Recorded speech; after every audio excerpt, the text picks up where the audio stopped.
আসসালামু আলাইকুম। এই যে রুটি খাচ্ছে, হ্যাঁ, প্রবাসী সব রুটি খাচ্ছে আর এই গল্প করতেছে এ মাসে কী দেখি করব।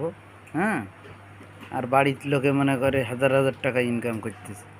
হ্যাঁ, এই দেখে এই যে কাজ কাম নেই, পাগল হয়ে যাচ্ছে যে সামনে ঈদ। এই যে কি অবস্থা, রুটির পরে আছে, দুবেলা রুটি খাচ্ছি।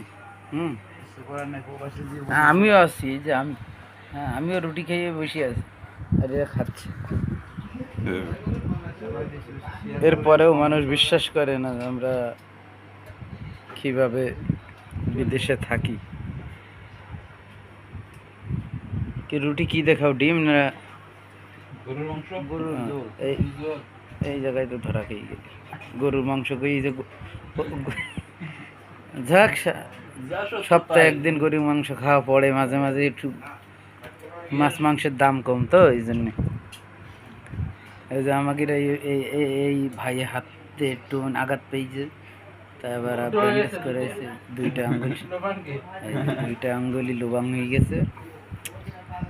কি যে কষ্ট, কি জীবন, আহা, এই হচ্ছে অবস্থা।